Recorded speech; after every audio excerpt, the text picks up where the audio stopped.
ملائكته يصلون على النبي يا أيها الذين آمنوا صلوا عليه وسلموا تسليما صلى الله على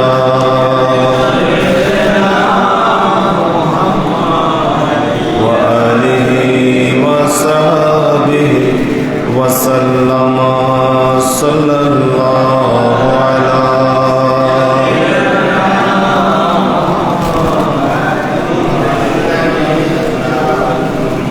صلاة يا عليكم يا رسول الله انظر حالنا يا حبيب الله اسمع قولنا صلاة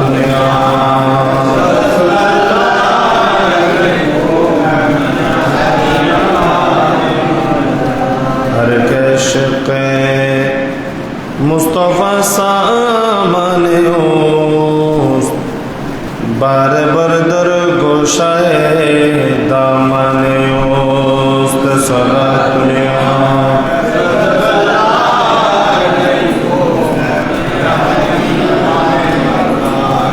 أعوذ بالله من الشيطان الرجيم بسم الله الرحمن الرحيم ربنا وابعث فيهم رسولا منهم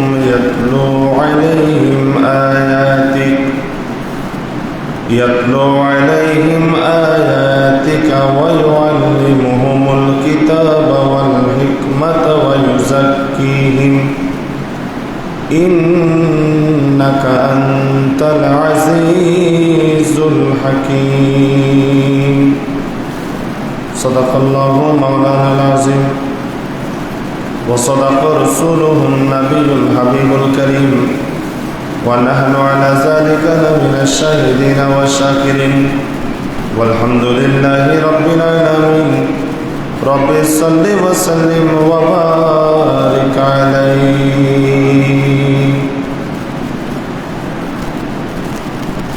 मत पूछिए किसे का आशिक हूँ मैं चुप रहना हमारा काफी है मत पूछिए किसे का आशिक हूँ मैं चुप रहना हमारा काफी है एक पर्दे नशी का राज हूँ मैं बस इतना ही इशारा काफी है एक पर्दे नशी का राज हूँ मैं बस इतना ही इशारा काफी है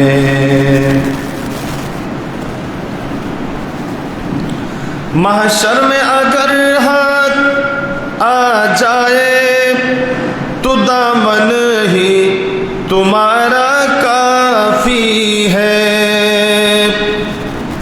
महशर में अगर हाथ आ जाए तो दामन ही तुम्हारा काफी है किस्मत में अगर दामन ना मिले किस्मत में अगर दामन न मिले बस एक ही इशारा काफी है मत पूछिए किसे का आशिक हूँ मैं चुप रहना हमारा काफी है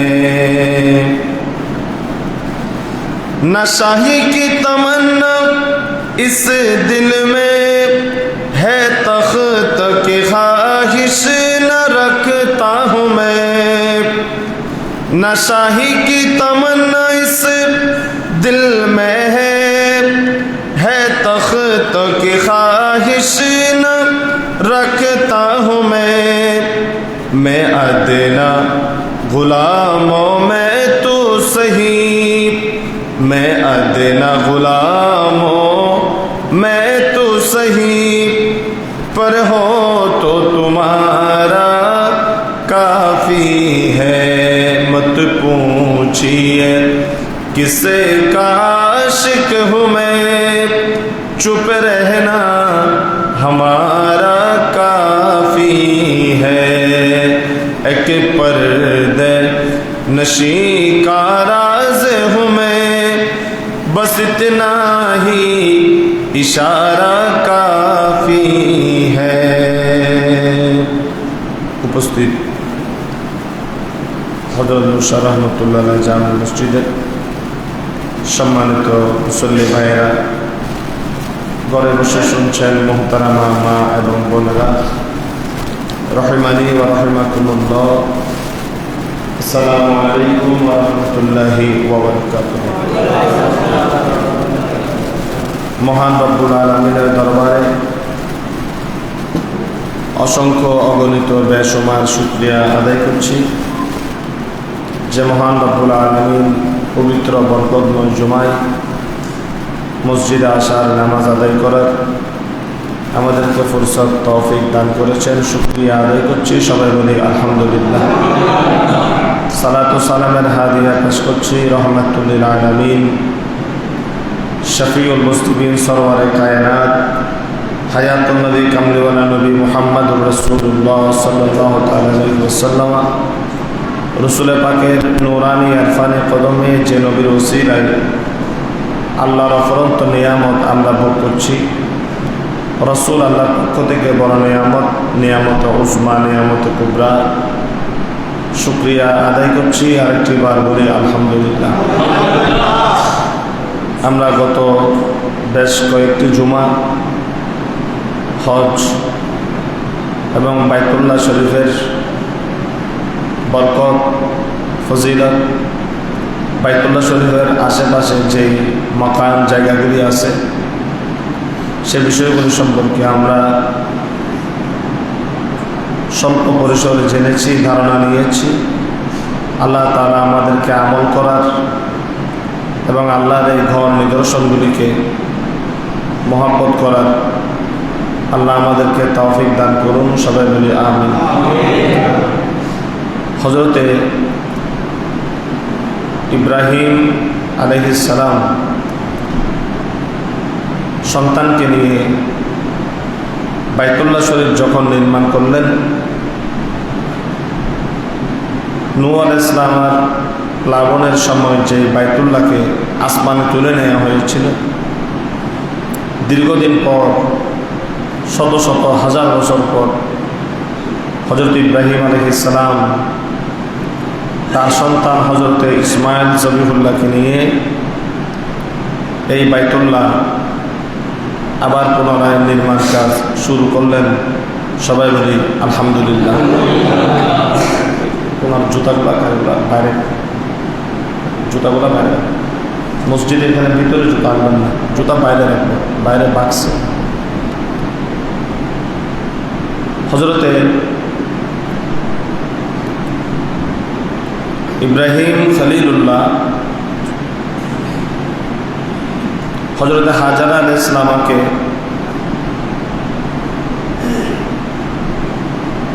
যে জায়গায় নির্বাসন দিয়েছেন সেটা ছিল মক্কা নগরীর সাথেই, এবং সে জায়গাতে হযরতে ইসমাইল জবিহুল্লাহকে নিয়ে অনেক ঘটনা, অনেক বিষয়ও সেখানে হয়েছে, আপনারা জানেন। যে বিষয়টি বাইতুল্লাহ শরীফের বরকতময় নিদর্শনের সাথে জড়িত, সেখানের মধ্যে অন্যতম একটা বিষয় হলো জমজম কূপ। সবাই বলি সুবহানাল্লাহ। যে কূপের পানি খালেস নিয়ত যদি কোনো ক্যান্সার রোগী ব্যবহার করে পান করে, আল্লাহ তাকে সেবা দান করেন। এবং এই পানি পান করার নিয়মও ভিন্ন। অন্যান্য পানি পান করে মানুষ বসে খাওয়া সুন্নত, আর এই পানি দাঁড়িয়ে খাওয়া সুন্নত। এবং এই পানি পান করার জন্য আলাদা দোয়াও আছে। জমজমের পানি পান করার জন্য আলাদা কি আছে? দোয়া আছে। এবং এই জমজমের পানি এটা খাইলে ভাত খাওয়ার আর ইচ্ছা জাগে না। অনেক হাজি আছে বেশ করে খেজুর রাখে, 2টা খেজুর খেয়ে জমজমের পানি খেয়ে ফজরের নামাজের আগে যায়, ওই রাতের আসার সময় হোটেলে ফিরে। ভাত খাওয়ার দরকার হয় না। জমজম এটা ক্ষুধাকে নিবারণ করে। সুবহানাল্লাহ।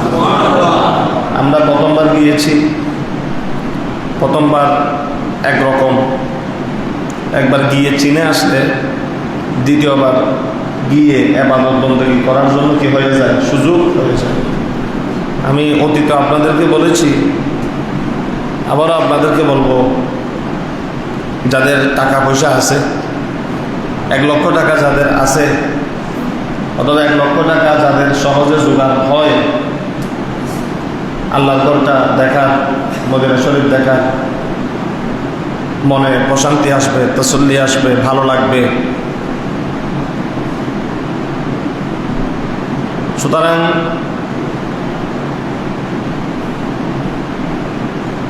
এই জমজম কূপ আল্লাহর একজন নবী ইসমাইল জবিহুল্লাহর উসিলায় আমরা পেয়েছি। সুবহানাল্লাহ। হযরতে মা হাজার আলাইহিস সালামকে রেখে হযরতে ইব্রাহিম আলাইহিস সালাম যখন চলে যাচ্ছেন, সামান্য কিছু পানি ছিল, খেজুর ছিল মা হাজারের কাছে।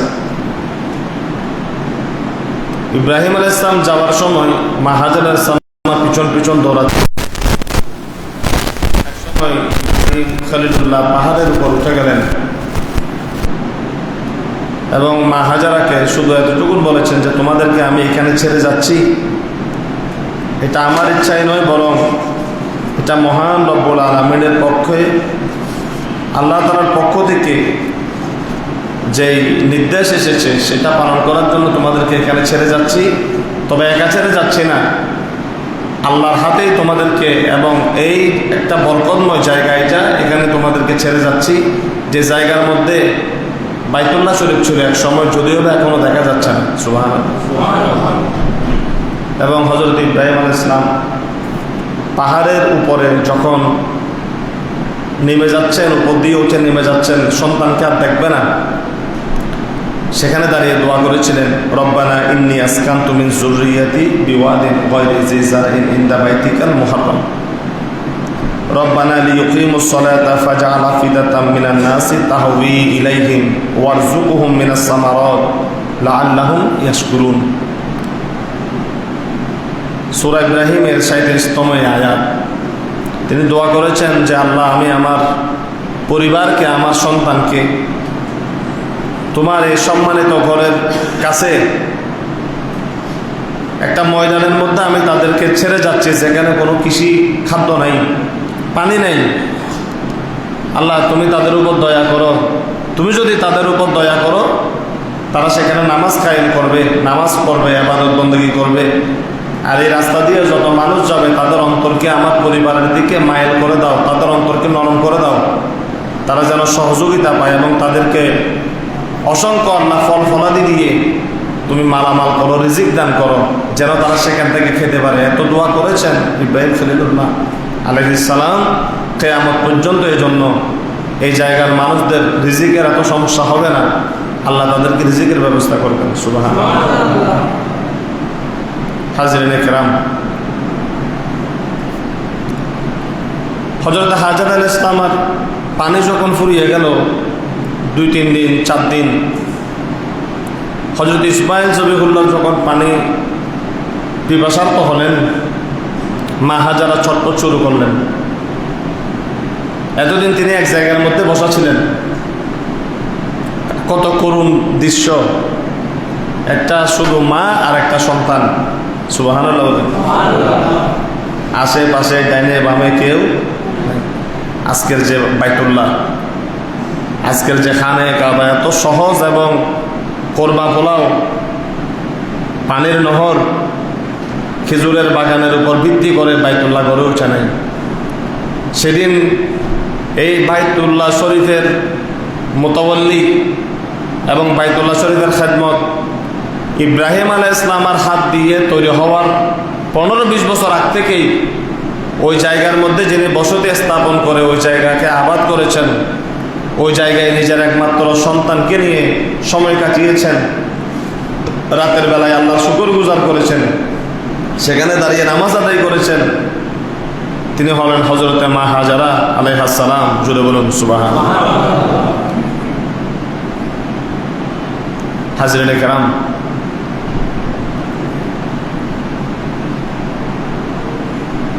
অনেক কথা। ইসলামের প্রথম শহীদ হযরতে সুমাইয়া রাদিয়াল্লাহু তাআলা আনহা, হযরত আম্মার রাদিয়াল্লাহু তাআলা আনহুর আম্মা।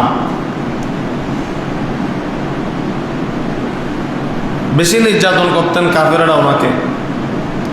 এই পরিবারটাকে আম্মার, ইয়াসির, ওনার মা হযরতে সুমাইয়া, ইসলামের প্রথম মহিলা শহীদ। বাইতুল্লাহ শরীফের জান্নাতুল বকির রাস্তা দিয়ে ঢুকতে আগেই একটা পরিত্যক্ত জায়গা পড়ে আছে, দেখবেন লম্বা, যে জায়গার মধ্যে সে সময়ে ছোট ছোট মেয়েদেরকে জীবন্ত কবর দেওয়া হতো। সৌদি সরকার এখানে কিছু করার জন্য চেয়েছেন, কিন্তু সেখানে ফাইলিং সম্ভব হয় না, ফাইলিংটা সেখানে হয় না। এটা ওই ছোট ছোট যে মেয়েগুলিকে জন্মগ্রহণ করলে আরবের লোকেরা নিজেদেরকে কলঙ্কিত মনে করত, যেহেতু মেয়েদের কোনো ইজ্জত এহতারাম ছিল না। বড় হয়ে মেয়ের দুর্দশা না দেখার জন্য বাবারা মেয়েদেরকে জন্ম হওয়ার সাথে সাথে খবরস্থ করত। নাউজুবিল্লাহ। এই মেয়েগুলা সেখানে শুয়ে আছে, এখানে কিছু করা যায় না, তাদের স্মৃতিটা কিয়ামত পর্যন্ত যেন থেকে যায়। এই জায়গাটা এরকম আছে। আপনি যখন মক্কা তেহরামে যাবেন, এই জায়গাটা সেখানে দেখার কি আছে, সুযোগ আছে জিয়ারত। এবং এখানে অনেক বড় বড় জলিল কদর ব্যক্তিদের সেখানে কি আছে, কবর শরীফ। ওখানে হযরত সুমাইয়া রাদিয়াল্লাহু তাআলা আনহার কি আছে, কবর আছে। যখন আবু জাহেল শুনল হযরত সুমাইয়া রাদিয়াল্লাহু তাআলা আনহা ইসলাম ধর্ম গ্রহণ করেছেন, ওনার পরিবার ইসলাম ধর্ম গ্রহণ করেছেন, আমার রাসূল তখন গোপনে গোপনে মানুষদেরকে দ্বীনের দাওয়াত দিচ্ছে। এরকম প্রকাশ্যে টুপি পরতে পারত না, নামাজ পড়তে পারত না, ইসলামের শেয়ার শরীরের মধ্যে দেখাতে পারত না। এখনও বিশ্বে অনেক দেশ আছে যেখানে মুসলমানেরা বুক ফুলিয়ে টুপি দিয়ে প্রকাশ্যভাবে, ভারতের মধ্যেও তো চলতে পারে না। হাজির কেরাম, এ হযরত সুমাইয়া রাদিয়াল্লাহু তাআলা আনহাকে খুব করুণভাবে শহীদ করা হয়েছে। প্রথমে ওনার পেটের মধ্যে, পেটের তলদেশে বর্ষা দিয়ে আঘাত করেছে আবু জাহেল। নাউজুবিল্লাহ। যে বর্ষা মানুষকে বুকে মারা হয়, যে বর্ষা দিয়ে মানুষকে পেটের মধ্যে আঘাত করে মারা হয়, সেই বর্ষাটা তারা ব্যবহার করেছে মা জাতির পেটের তলদেশের মধ্যে। কি নির্মমভাবে ওনাকে শহীদ করেছেন, অতটুকু তারা ক্ষান্ত হন নাই।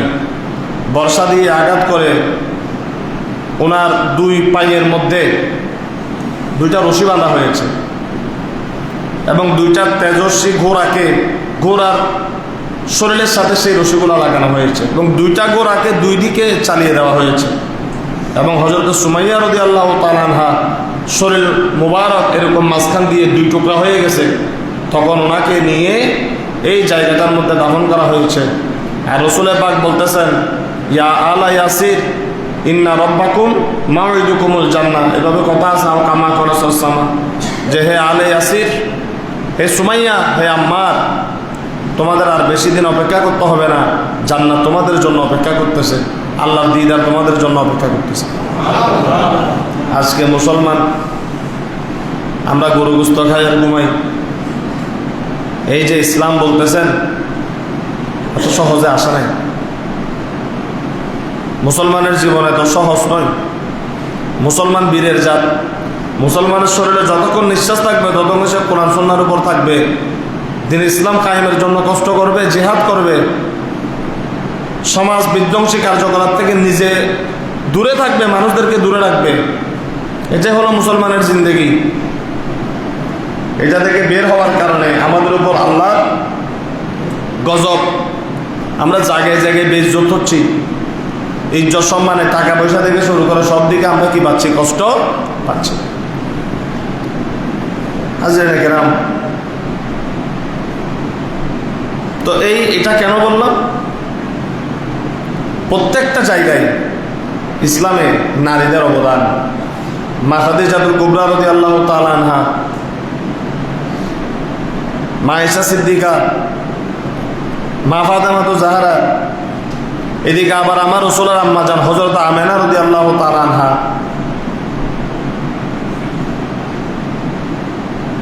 যখন রাসূল পাকের বাবা দুনিয়া থেকে চলে গেলেন, এমন একটা কঠিন সময়ে আমার রাসূল পাককে মা আমেনা রাদিয়াল্লাহু তাআলা আনহার শাকম মুবারকের মধ্যে ধারণ করেছেন। সুবহানাল্লাহ। যে রাসূল বাবা হারিয়ে দুনিয়াতে এসেছেন, সে রাসূল পাককে 6 বছর পর্যন্ত, 4 বছর পর্যন্ত লালন পালন করেছেন মা হালিমাতুস সাদিয়া রাদিয়াল্লাহু তাআলা আনহা। আর মা আমেনা তো রাসূল পাকের জন্য কেমন ছিলেন এটা আপনারা জানেন।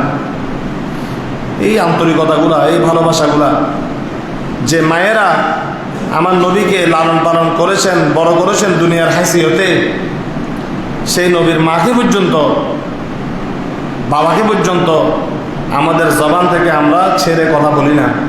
সেই তথাকথিত আহলে হাদিস নামের বেঈমান, মুনাফিক, এগুলা সব সৃষ্টি হয়েছে একই লাইনের ওয়াহাবি, সালাফি, এক লাইনের সব। বুঝেন নাই? জাত একটা। ছাগলের যেরকম জাত আছে, তোতাপুরি ছাগল, বিটল ছাগল, যমুনাপাড়ি ছাগল আছে না নাই? এগুলা এক জাত, শুধু কালার বেশ কম। ছাগলের মধ্যে কতগুলা কালো হয় ছাগল, কতগুলা লাল হয়। এই ওহাবি, সালাফি, আহলে হাদিস, বাতাল সব এক জাত। ওহাবি যেভাবে নবীর মা বাবার বিরুদ্ধে কথা বলে, আহলে হাদিসও সেটা বলে। এগুলোর সাথে মাঝে মধ্যে আবার জমাতিরাও তাল মিলায়। একই সুরে গাথা, একই জাত। কি বলেন আপনারা? সুতরাং যে নবীর আম্মা জান রাসূল পাককে শাকম মুবারকে ধারণ করেছেন, যেখানে হযরত ঈসা রূহুল্লাহ, যে ঈসা রূহুল্লাহকে আল্লাহ দুনিয়াতে আনার জন্য একটা পবিত্র পেট খুঁজেছেন, সেই পেট হলেন পৃথিবীর জামানার শ্রেষ্ঠ নারী হযরত মরিয়ম আলাইহিস সালাম। যে মরিয়ম আলাইহিস সালাম মসজিদে আকসার কি ছিলেন? খাদেমা ছিলেন। মসজিদে আকসার কোনাতে একটা ঘর ছিল, সেই ঘর থেকে তিনি খেদমত করতেন, ঝাড়ু দিতেন, পাই পরিষ্কার করতেন। ঈসা রূহুল্লাহ দুনিয়াতে আসবে।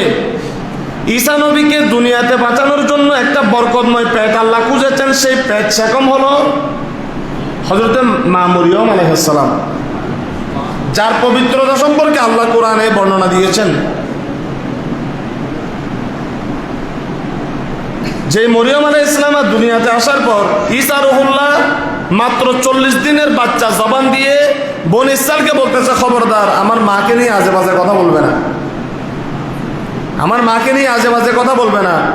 তো বলে যে আপনি কে? বলে যে ইন্নী রাসূলুল্লাহ, আমি তোমাদের কাছে আল্লাহর পক্ষ থেকে রসুল হিসাবে এসেছি। 40 দিনের ছেলে বলতেছে আমি আল্লাহর পক্ষ থেকে রসুল হিসাবে এসেছি। সুবহানাল্লাহ। আমাকে কিতাব দেয়া হয়েছে। এবং তখনই ঈসা রূহুল্লাহ বলতেছেন আমি শেষ নই, আমি শেষ নই।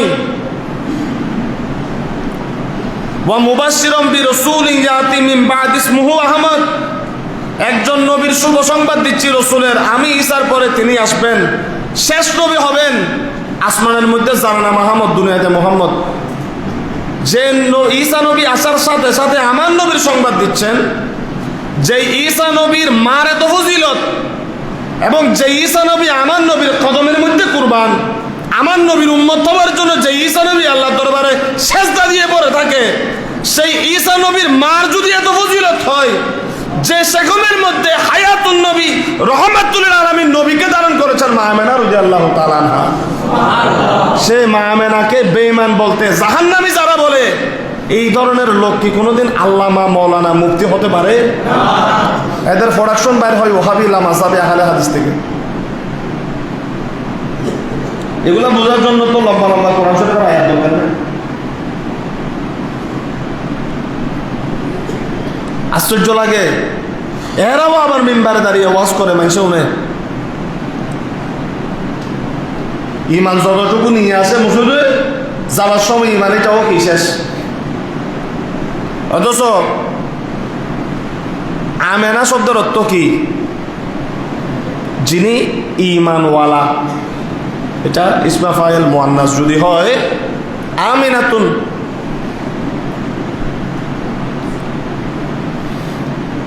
যার ভিতরে ইমান আছে ওনাকে বলা হয় আমেনা। আর এই হুজুরেরা ওয়াজ করতেছে কি 2 দিন পর পর ভাইরাল হওয়ার জন্য, এগুলা নিয়ে আবার অনেকে বিতর্কে আবার পোস্টও দেয়। আমি বলতে চাচ্ছি, এই ধরনের কথা আসবে কেন? এগুলা তো বলার কথা না, এগুলা তো মিডিয়ার কথা না। আরে রসুলের পাকের মা বাবার অবস্থা নিয়ে তোমার এত চিন্তা কেন? রসুলের মা বাবা জান্নাতি, রসুলের মা বাবার পক্ষে রসুল আছেন, রসুলের মা বাবার পক্ষে খোদা আছেন। তুমি তো গালে দিয়ে বলে দিলা নবীর মা বাবা সম্পর্কে, তোমার মা বাবার কবরে কি অবস্থা তুমি আগে খবর নিয়ে দেখো। তুমি এটা বলার সাথে সাথে তোমার মা বাবা তোমারকে লানত করতেছে কবর থেকে, যে কোন হারামজাদা ফেডের ভিতরে জন্ম দিছি, যে জমিনের মধ্যে টুপি পরে জুব্বা পরে নবীর মা বাবার বিরুদ্ধে কথা বলে।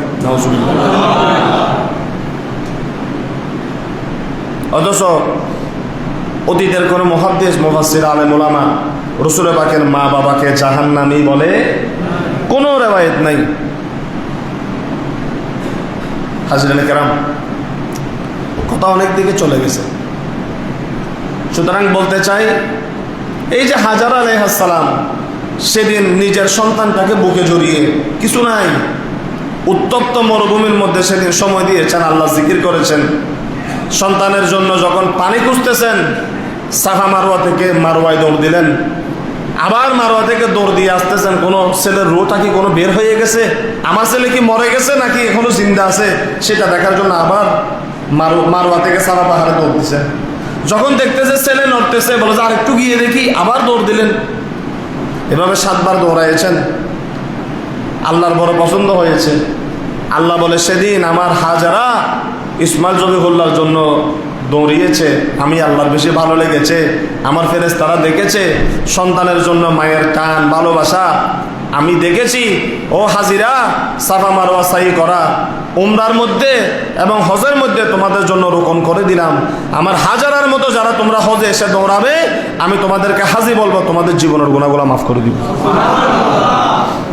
শেষবার যখন মা হাজারা আলাইহিস সালাম সেখানে আসলেন, দেখতেছে কি সেখান থেকে পানি বের হলো, ইসমাইল জবিহুল্লাহর পায়ের গোড়া থেকে পানি। এখানে 2টা রিওয়ায়াত, একটু কথা বুঝেন। 2টা রিওয়ায়াত।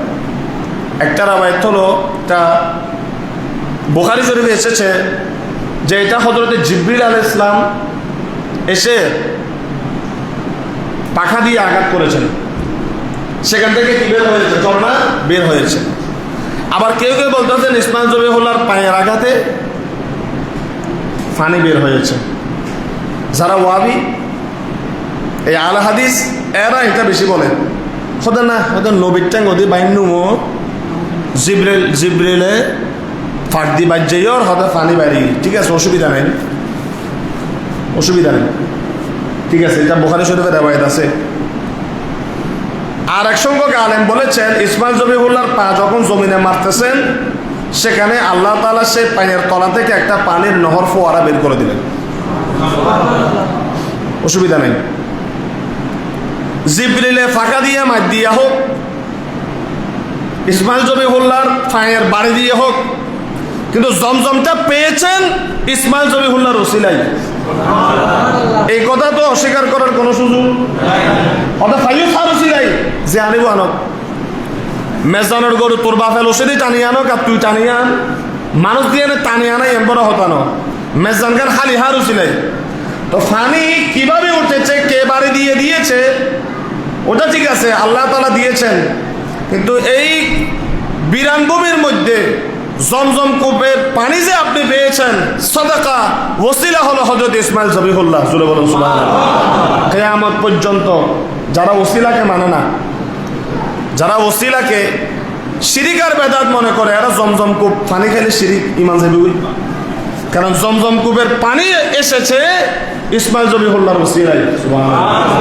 সেদিন ইসমাইল জবিহুল্লাহ যদি না হইতো, জান্নাতের এই নহর জমজমের পানি এই যে দাঁড়ায় দাঁড়ায় গট গট গট গট খাই ফেলার, এখান দিয়ে আবার ব্যবসাও করে বিক্রি করতেছে, এটা সম্ভব। এই পানি যে আপনি পেয়েছেন সেটা হলো ইসমাইল জবিহুল্লাহ সদকায়, উনার ওসিলায়। উনাকে পান করানোর জন্য আল্লাহ সেদিন পানিটা দান করেছিলেন এবং মা হাজারা সেটাকে বন্দি করে রেখেছিলেন। মা হাজারা রেখেছিলেন বিদায় আজকে পর্যন্ত এই জমজম কূপের পানি আমরা পাচ্ছি। সুবহানাল্লাহ। হাজিরিন, এই জমজম কূপ রসুল পাকের দুনিয়াতে আসার আগে এটা আবার নিশ্চিহ্ন হয়ে যায়। দীর্ঘদিন এটা নিশ্চিহ্ন ছিল। বনু জুরহাম নামের গোত্রের লোকেরা এই পানিগুলা বিক্রি করত চওড়া দামে, অনেকজনকে পানি দিত, অনেকজনকে পানি দিত না। আবার এই কূপটা নিয়ে তাদের ভিতরে মারামারি, এদের এই অবস্থা দেখে আল্লাহ কূপটাকে একসময় নিশ্চিহ্ন করে দিলেন। অনেক বছর পর ইব্রাহিম খলিলুল্লাহ দুনিয়াতে নাই, ইসমাইল জবিহুল্লাহ দুনিয়াতে নাই, আছে শুধু বাইতুল্লাহটা, পানি নেই। অনেক দিন পর আবার আমার নবীর কি দাদা আব্দুল মুত্তালিব, সুবহানাল্লাহ, ওয়াজ বেশি বোঝানো করে, সূত্র ঠিক থাকলে, ফাউন্ডেশন ঠিক থাকলে অল্প ওয়াজ কি যথেষ্ট। নবীর দাদা ঘুমালেন, স্বপ্নের মধ্যে আল্লাহ ওনাকে দেখালেন, এই আব্দুল মুত্তালিব, তুমি জমজম কূপটাকে আবার খনন করো। সুবহানাল্লাহ। এটা জমজম কূপ, এটা কি মুসলমানের নাকি বিধর্মীদের? একটু কথাটা বুঝেন। জমজম কূপে কি হিন্দু হলো না মুসলমানের? তো আল্লাহ কি জমজম কূপ খনন করার জন্য মুসলমানকে স্বপ্নে বলবে নাকি হিন্দুকে বলবে? আপনাদের কি মনে হয়?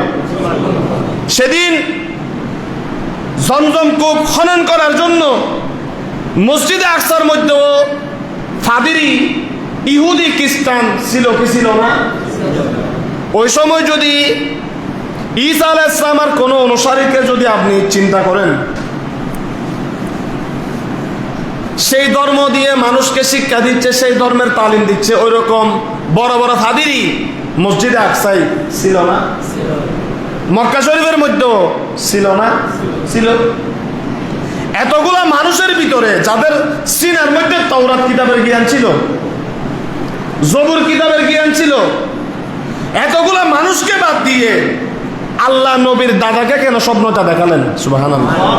তাহলে বোঝা যায় আমার নবীর দাদা খাজা আব্দুল মুত্তালিব বেঈমান ছিলেন না, মুশরিক ছিলেন না।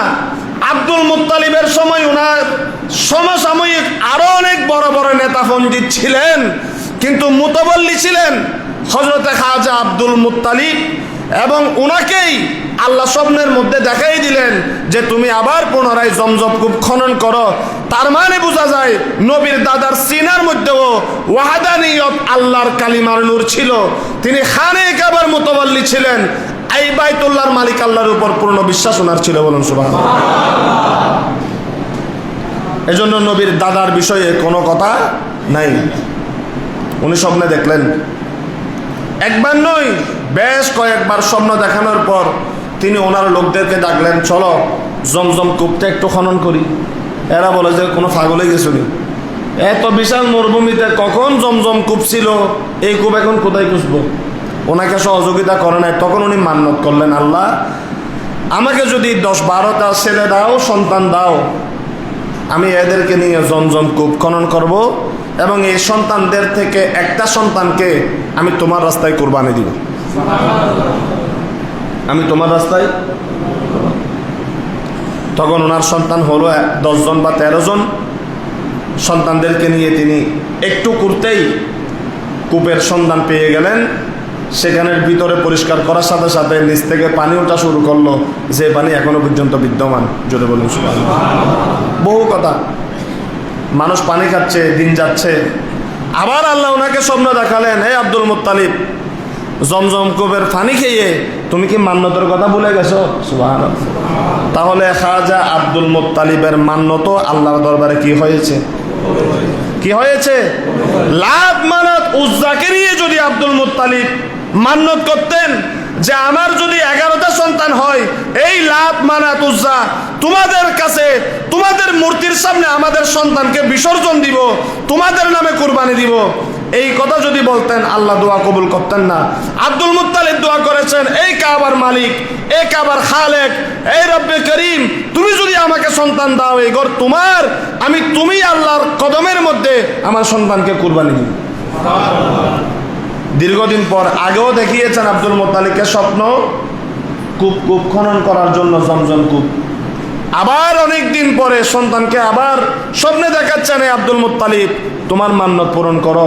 অনেক দিন আগে তুমি বলেছিলে তুমি যদি সন্তান লাভ করো, সেখান থেকে একটা সন্তান আমি আল্লাহর রাস্তায় কুরবান করবে।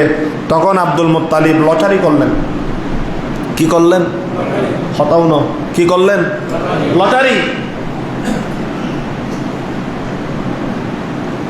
নাম যারটা উঠবে তাকে আল্লাহর রাস্তায় কি করবে? তো আব্দুল মুত্তালিবের সন্তান ছিল 13 জন। আপনারা তো বর্তমান শিক্ষিত মানুষ, যুক্তি বুঝেন। কয়জন? লটারির মধ্যে নাম উঠলো নবীর বাপের নাম হযরতে আব্দুল্লাহ রাদিয়াল্লাহু তাআলা আনহু। জোরে বলেন সুবহানাল্লাহ, আল্লাহু আকবার। নবীর বাপ যদি জাহান্নামে হয়, নবীর বাপের যদি ঈমান না থাকে, লটারির মধ্যে নবীর বাপের নাম আসলো কেন? সেখানে তো আবু লাহাব, অন্যান্য নবীর চাচাদের নামও ছিল।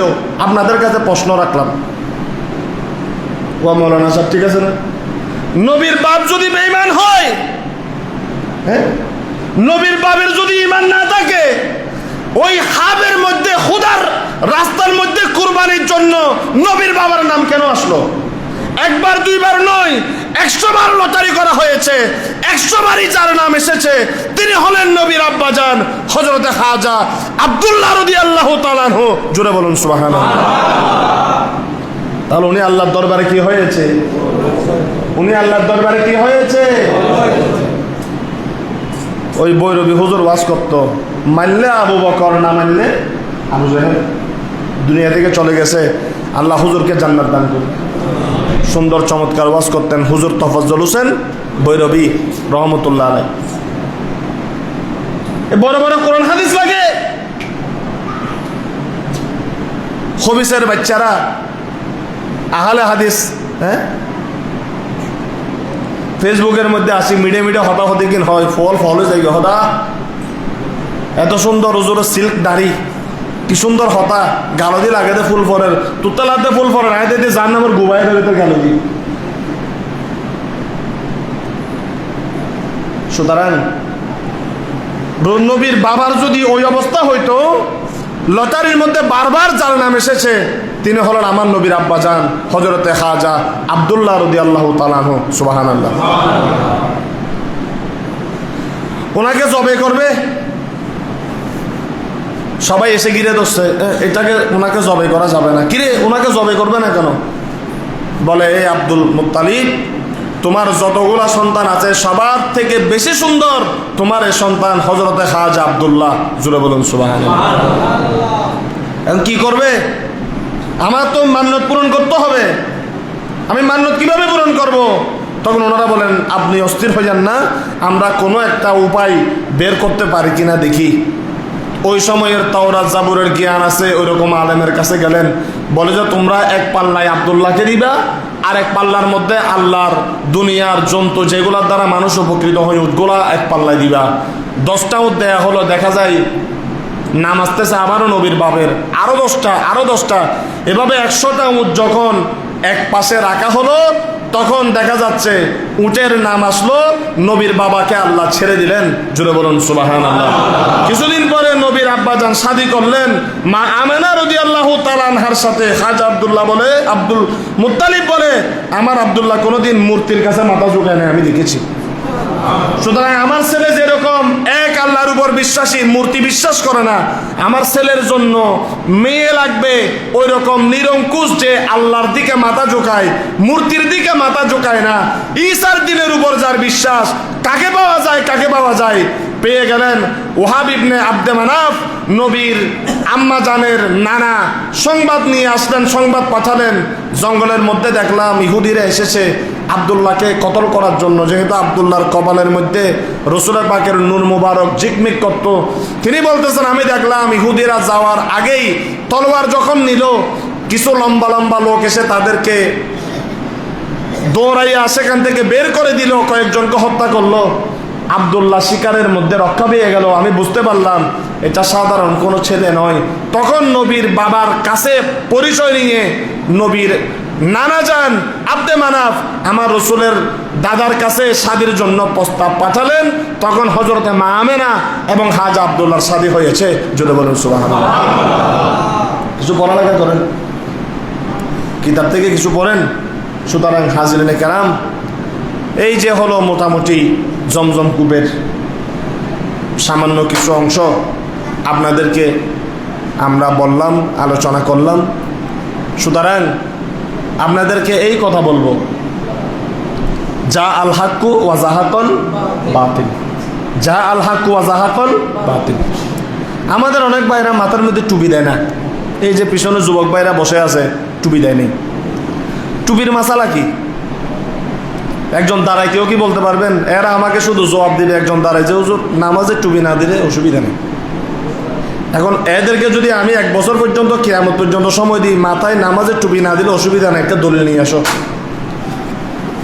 আমাকে দলিল আনে দেখাবে, ওই যে শাইখ ফেসবুকে হুজুর উনি বলছেন,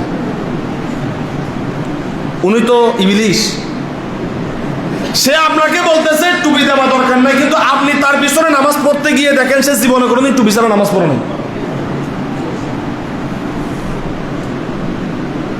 হঠাৎ মধু এবে বালানো হবে নকিনিস, কিন্তু এতে মধু বেচারা শরীর না পারে, এতে গড়র গিলি খায়, আর একজনের হদিবে নকিনিস।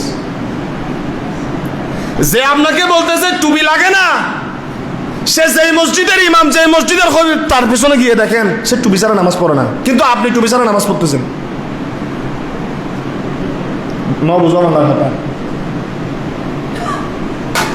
টুপির মশালা হলো টুপি ছাড়া নামাজ পড়া মাকরুহ, এবং যারা কন্টিনিউ টুপি ছাড়া নামাজ পড়ে তাদের নামাজ হয় না। এমনকি তাদের ঈমান আছে কিনা এটাও সন্দেহ আছে। মোবাইলে রেকর্ড করে একজন বড় হুজুর কাছে গিয়ে ফতোয়া জিজ্ঞাসা করি, আজকে কোথায় চলে যাচ্ছি আমরা? আমি যদি এখন মাথা থেকে টুপি পাগড়ি খুলে ফেলি, এই জুব্বা খুলে ফেলি, ম্যাক্স প্যান্ট পরে, শার্ট প্যান্ট পরে যদি আমি এখন নামাজ পড়াই টুপি ছাড়া, আপনি আমার পেছনে নামাজ পড়বেন? কেন হত্যা? নামাজ হলে টুপি লাগে না? নামাজ হলে এই জুব্বা লাগে নাকি? তো আপনি আমি টুপি ছাড়া আমার শরীরে জুব্বা না হলে আপনি একটা দেয় টুপি হাজাল ইমাম বলতেছেন না? তো আপনি যদি টুপি ছাড়া আমার পিছনে দাঁড়াইতে না পারেন, আমি কিভাবে ইমাম হয়ে আপনাকে মুক্তাদি হিসাবে মেনে নেই টুপি ছাড়া? বলেন ঠিক না ভাই? ঠিক। মুসল্লি হদা হুজুরের নামাজ আছে হদে কি দে, হদে কি আলগোর জন্য হদ হুজুরে সইতে মারবে সময় থাকে না করে আবাস হই হদ হনো ফাটটা দিয়ে ফানলা তোই হদে নামাজ তো আছে নুও। ইমাম সাহেব বায়ুসাল্লে নামাজ হয় না, এটা আপনি বুঝেন, সেই ইমাম আপনি অ্যাকসেপ্ট করবেন না। কিন্তু আপনার যে ওযু নাই, আপনি কিভাবে মনে করেন যে ইমামের ওযু চলে গেলে যদি আপনার নামাজ না হয়, আপনার যদি ওযু না থাকে, আপনি যদি শরীয়তের বাহিরে এসে নামাজ পড়েন, আপনার নামাজ যে ইমামের পিছনে কবুল হয়েছে, আপনি কিভাবে মনে করেন আপনার নামাজ হবে না? মাসালা টুপি ছাড়া নামাজ পড়া মাকরুহ। ফিকার ভাষায় যেটাকে মাকরুহ বলা হয়, এটা খুবই ক্ষতিকর জিনিস। আর যারা মনে করবে মসজিদে ঢুকে, বোঝার জন্য বলতেছি যুবক ভাইয়েরা, আমি তোমাদের ভাই, তোমাদের বন্ধু, কিছুক্ষণ পর আমি এখান থেকে চলে যাব, মিম্বার থেকে নেমে যাব, সম্পর্ক ভাইয়ের মতো হয়ে যাবে। আবার রাস্তায় আরও যদি কেউ হয় বদ্দা আসসালামু আলাইকুম, আই ওয়ালাইকুম সালাম, না হইম না হইম। কেউ যদি মসজিদে ঢুকে টুপি আছে, টুপি নেওয়ার সময় যদি মাথায় আসে টুপি ন লাগে, কি আর নামাজ হয়ে যাব, খবরদার, নাউজুবিল্লাহ, আস্তাগফিরুল্লাহ, ইমান থেকে বের হয়ে যাবেন আপনি। ইমান আপনার নতুন করে কালিমা গরম করিব কেন? হুজুর আমি তো মুসলমান। হ্যাঁ আপনি মুসলমান, ঠিক আছে, অসুবিধা নাই। আপনি বলে টুপি আনতে পারেন নাই, অসুবিধা নাই। পকেটে টুপি নাই, অসুবিধা নাই, তখন হবে নামাজ। তো নামাজ পড়ার সময় আপনি যখন নামাজে ঢুকতেছেন, মসজিদে ঢুকতেছেন, ঘরে নামাজ পড়তেছেন, আপনার খেয়ালে যদি আসে দূর টুপি ছাড়া, অসুবিধা নেই। এই খেয়াল আসার সাথে সাথে আপনার এটা তখন আর সাধারণ কোনো মাকরুহ থাকবে না, এটা বিশাল মারাত্মক হয়ে যাবে। এবং কাউকে যদি আপনি এটা বলেন, বন্ধুকে, একজন বন্ধু টুপি নিচ্ছে, আপনি যদি তাকে ধরে বলেন দূর বেটা টুপি না লাগে, চল এরা করলই গই, সাথে সাথে আপনার কুফরি হয়ে যাবে। এবং কন্টিনিউ আপনি যদি টুপিকে কোনো কিছুই মনে না করে যদি বাদ দিয়ে দেন, শরীয়ত বলতেছে আপনার ভিতরে ঈমান আছে কিনা, মুফতি একরাম বলতেছে সন্দেহ আছে। কেন? কারণ টুপি এটা আমার বাবেও বানায় নাই, আমার দাদাও বানায় নাই, টুপি এটা ইসলামের নিদর্শন। এই টুপি আমার নবী মাথায় দিয়েছেন। এজন্য ইসলামের কোন নিদর্শনকে হালকা মনে করা, ঠেলে ফেলে দেয়া, এটাকে তুচ্ছ তাচ্ছিল্য করা, এটা কুফরের শামিল, সাথে সাথে সেই ঈমান থেকে বেরিয়ে যাবে। আমার বলার আছে, আমি বলে দিলাম। এবার যার মনে চায় টুপিটা মাথায় দিবেন, এবার যার মনে না চায় দিয়েন না, কোনো অসুবিধা নাই, কোনো অসুবিধা নাই। আমি কিয়ামতের দিন বলতে পারবো যে রব্বুল আলামিন আমার বলার ছিল, আমি বলে দিয়েছি, বাদ বাকিটা আপনি বুঝেন আপনার বান্দার সাথে। পরিশেষে কি বলে শেষ করব? এই কথা মুজাদ্দিদ আল-ফিসানিকে একজন বক্তা বলেছেন, হুজুর আমাকে নসিহত করেন। আমরা আমাদের আলোচনা শেষ করেছি, জমজম কূপ নিয়ে আলোচনা করেছি, আগামীতে সামনে আমরা আগাবো। যে নসিহত কি? বলে দুইটা কথা বলি, লম্বা ওয়াজ তুমি বলছো শোনার সময় নাই, আর তো এখন লম্বা ওয়াজ শুনিবার সময় নাই। এখন যদি হয় ফজর নামাজ সদন করছি, আর 10 কেন হইতো না, আর আরে গোড়া দিন ঠেলা দে 5 দিন নামাজের ওয়াজ করো, নামাজ তো নামাজের ওয়াজ কেন করে করতাম, তো তো নামাজ না করো। আই হুজুরে করলেই তো জন্য শুধু নামাজের ওয়াজ, প্রত্যেক মুসলিম আইন করে নামাজ ফরম করিব। তো উনি ওয়াজ করেছেন মুরিদকে, বলে যে শোনো, শেষ কথা একটু শুনেন, যে আল্লাহ হইও না, রসুল হইও না, আল্লাহ এবং আল্লাহ রসুল হওয়া ছাড়া যা মনে চায় তা হইও। সুবহানাল্লাহ। এই মুরিদ হুজুরের দিকে তাকাই বলে, হুজুর মানুষ কি আল্লাহ হতে পারে? বলে যে হতে পারে। তোমাকে কেউ একটা থাপ্পড় দিল, তুমি রেগে গিয়ে গরম হয়ে রাত্রে তার ঘরটা আগুন দিয়ে জ্বালিয়ে দিছো, তোমার ক্ষমতা আছে, তুমি তাকে চাকরি থেকে বের করে দিয়েছো। 10 জনের সিদ্ধান্ত দিছে এখানে এটা রাস্তা হবে, তোমার ক্ষমতা আছে, চেয়ারম্যান, কমিশনার, এমপি, নেতা, মন্ত্রী, টাকাওয়ালা, এই এখানে হইতো না। কথা বুঝেন? এটা এখানে হবে না। এই যে আপনি ক্ষমতার বাহাদুরি করে বললেন আমি যা বলি তা হবে, তো মুজাদ্দিদ আল-ফিসানি বলতেছেন আমি যা বলি তা হবে, এই এক শান হলো একমাত্র আল্লাহর। ইজা আরাদা আইয়াকুলা শাইয়ান, ইজা আরাদা শাইয়ান আইয়াকুলা লাহু কুন ফায়াকুন, যখন যেটা হতে হবে এখন, এ শান একমাত্র আল্লাহর, বান্দার কোনো শান নাই। আমি যা বলি তা হবে, এই কথা যদি তুমি মনে করো, তুমি আর বান্দার মধ্যে নাই, তুমি খোদার সাথে মোকাবেলায় চলে গেছো, তোমার ঈমান শেষ। এই ধরনের লোক আমাদের আছে না নাই? আয় যেন হয়ে যেন এখন অন করিব দে, এখন তুই বাইরে যাবি রে। এই জন্য মুজাদ্দিদ আল-ফিসানি বলেন এটা বলিও না, এই শান একমাত্র আল্লাহর।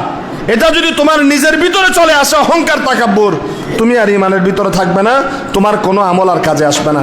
উনি বললেন হুজুর বুঝলাম, তো রসুল হতে নিষেধ করলেন, বলে যে তুমি সুদ খাও, তুমি ঘুষ খাও, তুমি জানা করো, তুমি বদমাইশি করো, তুমি শরীয়তের কোনো তোয়াক্কা করো না, তোমার যেমনে মন চাই তেমনে চলো। আলেম ওলামা যখন তোমাকে সেগুলি সম্পর্কে নিষেধ করে, তোমাকে শরীয়ত সম্পর্কে জানিয়ে দেয়, তখন তুমি চায়ের দোকানে বসে, মসজিদে একজন আরেকজনের সাথে, রাস্তার মধ্যে গিয়ে বলো হুজুর তিন হন কি দরকার আছে। মাশাআল্লাহ, বাংলাদেশের বহু মসজিদ এখন এই অবস্থায় চলে গেছে। হুজুরে কিছু বলিয়েন না, কিন্তু আপনি মুসল্লি, আপনি মসজিদের, আপনি জানেন না। আমার মসজিদের আলহামদুলিল্লাহ অনেক ভালো। ইয়ার ডাক্তার মসজিদে আওয়াজ আছে না, ও মফিদ আওয়াজ আছে না, আল্লাহর দরবার শুকরিয়া আদায় করি। অন্য সব মুসল্লিরা এতক্ষণে দিয়ে যাইতে কি দস্য বিশ্ব, হুজুর ওয়াজ বন্ধ করো। আমার মসজিদের মুসল্লিরা অনেক ভালো মুসল্লিরা, আলহামদুলিল্লাহ আমি শুকরিয়া আদায় করি। কিন্তু কেমন চলতেছে যে হুজুর এই জন্য হইন, এটা বলিয়েন না। এই যে মুজাদ্দিদ আল ফাসানি বলতেছেন নামাজের কথা, সুদ বিরোধী কথা, জেনা বিরোধী কথা, এটা আমার নবীর হুকুম, আমার নবী হাদিসে বলেছেন, খুদার কালাম কোরআনে শুনিয়ে দিয়েছেন, আলেম ওলামাদের দায়িত্ব সেটা বলা। কিন্তু তুমি যখন আলেমকে বলার জন্য বাধা দিবে, রাস্তার মধ্যে গিয়ে ওনার বিরুদ্ধে গীবত করবে, তখন তোমার সাথে সরাসরি রসুলের সামনে পাটিশন পড়ে যাবে। অর্থাৎ নবী বলতেছে একটা, নবীর সেই কথা বলতেছে আলেম। তুমি যখন বলবে আপনার বলা কি দরকার, তখন বোঝা গেল তোমার কোরআন হাদিসের বিরুদ্ধে তোমার অন্তরে ঘৃণা আছে, বিদ্বেষ আছে। এটা আলেমের কথা না, এটা নবীর কথা তিনি বলতেছেন। সুতরাং নবীর কথা যার শুনতে ভালো লাগে না, নবীর হক কথা যে বলা বন্ধ করে দিতে চায়, সে আর ইমানের ভিতর থাকে না, সে রসুলের বিরুদ্ধে চলে যায়, ইমানের বাইরে চলে যায়। সুতরাং রসুলের কালামের, নবীর হাদিসের কথা যার ভালো লাগে না, এই কথা বলা যারা বন্ধ করে দিতে চায়, সে হলো রসুল বিরোধী। রসুল বিরোধী যে চলে যায়, তার ইমান আর সালামত থাকে না। বুঝছেন না ওয়াজ ওরা সাবধান। জন্য আলেম ওলামা যখন কথা বলে শুনবেন, মানার চেষ্টা করবেন, আল্লাহর কাছে তৌফিক চাইবেন। এটা কেন বলছে, এটা বলা ওনার দরকার কি? এগুলা কোনো ওয়াজ, এগুলো আমাদের এলাকায় চলে। আপনার বাপ দাদা 14 গোষ্ঠীর ওয়াজ করার জন্য আলেম ওলামা মিম্বারে দাঁড়ায় না।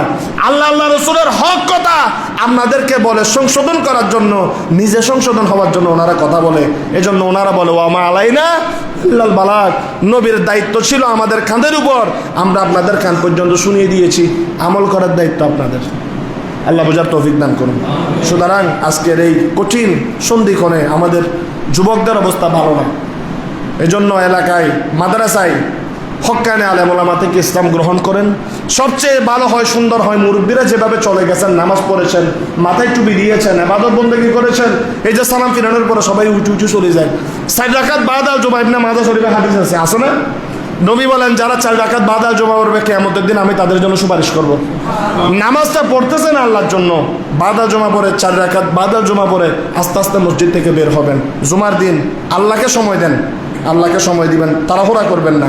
সুতরাং যা কিছু আলোচনা করেছি, খানে কাবার নিদর্শন, বিশেষ করে আমার রসুল পাকের মা বাবার প্রতি বিদ্বেষ যেন আমাদের না আসে। জবানকে বন্ধ রাখবেন, যে বলে বলুক গা, আমি এটা নিয়ে টানাটানি করা দরকার নাই। যেহেতু রসুল পাক নিজের মা বাবাকে কি পড়াইছেন, আবার কবর শরীফ থেকে তুলে কালিমা পড়াইছেন, এটা হাদিসের মেশকাতের মধ্যে এটা তাতাবুক দেওয়া হয়েছে।